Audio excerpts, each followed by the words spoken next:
Hello friends, मैं विनय निर्भीक। Friends, आपका एक बार फिर से हमारे चैनल पे स्वागत है।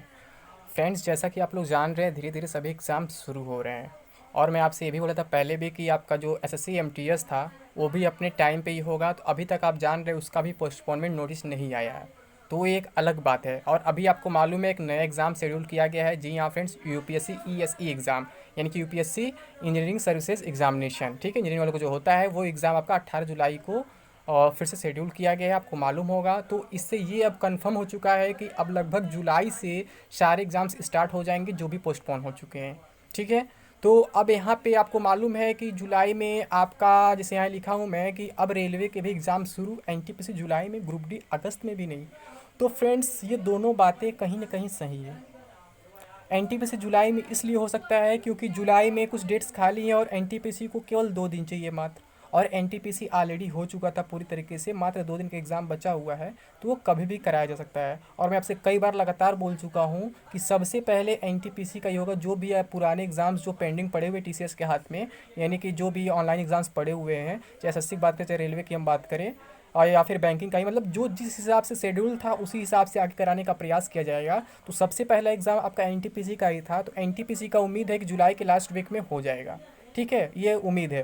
लेकिन अगर हम ग्रुप डी का बात करें तो अभी आपको मालूम है ग्रुप डी में बहुत सारा इशू है। अभी इस पे कोर्ट केस चल रहा है, अभी इसका शेड्यूल भी जारी नहीं हुआ है, ना ही पहले से कोई एग्ज़ाम इसका स्टार्ट हुआ था कि हम कह सकें एग्ज़ाम स्टार्ट हो सकता है, ठीक है। तो अभी इसके बारे में हम ये नहीं कह सकते अगस्त में एग्ज़ाम स्टार्ट हो पाएगा या नहीं हो पाएगा, क्योंकि अगस्त मुझे लगता है पूरा एसएससी ले लेगा। आपको मालूम है एसएससी के दोनों एग्ज़ाम्स हैं। अगस्त में सीएचएसएल पढ़ सकता है, सीजीएल भी पढ़ सकता है, और शायद सीपीयू भी उसी टाइम था, तो वो भी शायद हो सकता है। लेकिन आप ग्रुप डी के बारे में नहीं कह सकते ग्रुप डी अगस्त में हो पाएगा। बहुत से लोग एफएफ अफवाह फैलाए हैं ग्रुप डी जुलाई में हो जाएगा, बट कहीं से भी पॉसिबल नहीं है, क्योंकि अभी कोर्ट केस है। बिना कोर्ट केस हटे कुछ भी हो नहीं सकता है। कोर्ट केस का मामला आप लोग जानते हैं। या तो एग्ज़ाम में जैसे क्या होगा कि मतलब स्टे लग जाएगा, मतलब एग्ज़ाम अभी नहीं हो पाएगा, पहले मॉडिफिकेशन लिंक वगैरह दिया जाएगा, या फिर ये हो सकता है एग्ज़ाम एक साइड स्टार्ट करे, एक साइड कोर्ट केस चलता रहे और बाद में इनका एग्ज़ाम करा दीजिए। पर बाद वाला जो मामला है वो काफ़ी ख़राब हो सकता है। तो हो सकता है एग्ज़ाम पे स्टे भी लग सकता है। लेकिन अगर हम स्टे की बात ना करें, कोर्ट केस की बात ना करें, तो भी एग्ज़ाम इतना जल्दी भी पॉसिबल नहीं है, क्योंकि इसका रीज़न यही है कि अभी सारे पहले वो एग्ज़ाम्स कराए जाएंगे जो पहले शेड्यूल हो चुके थे, और जो पोस्टपोन हो गए 1-2 दिन करा के, या फिर एक भी दिन नहीं हुए लेकिन शेड्यूल थे पहले से।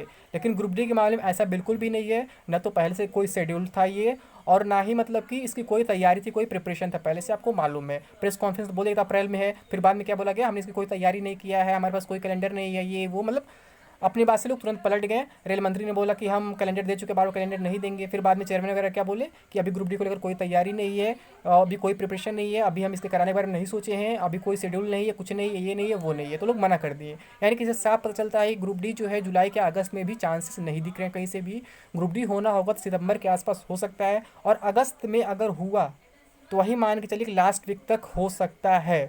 पॉसिबिलिटी थोड़ा सा हम बता रहे हैं, लेकिन जुलाई में बिल्कुल इम्पॉसिबल है, पहले बता चुका हूँ, ठीक है। तो ग्रुप डी वाले आपके पास मतलब लगभग कह सकते हैं कि 2 महीने का टाइम है भरपूर। आज हमारे 16 जून है, तो 16 जून 16 अगस्त मान सकते हैं। अगर तो 2 महीना अगस्त भरपूर है, आप प्रिपरेशन कर सकते हैं अगर अभी तक नहीं किए हैं तो।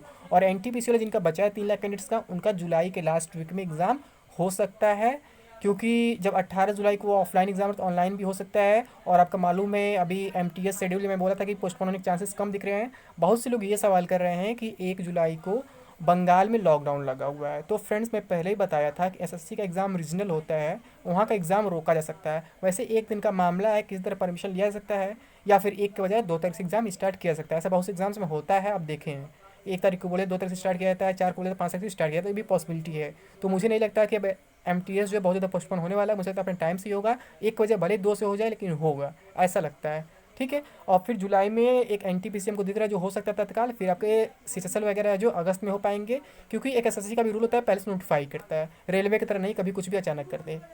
तो एसएससी को नोटिफाई करना पड़ेगा, वो पहले नोटिफाई कर देगा लगभग 1 महीने पहले कि हाँ पर एग्जाम्स कब होंगे कब नहीं होंगे। तो उसके लिए परेशान होने की ज़रूरत नहीं है। लेकिन ग्रुप डी में भी टाइम लग सकता है। एक मामला कोर्ट केस का, एक मामला ये एक रेलवे प्रिपेयरनेस इसको लेकर के, ठीक है। बाकी न्यूज़पेपर में अफवाहें निकलते रहते हैं, तो उसको कोई मतलब जवाब नहीं है, कोई उसे रोक नहीं पाएगा, ठीक है फ्रेंड्स। बस इतना ही अपडेट देना था अभी के लिए, बस इतना ही।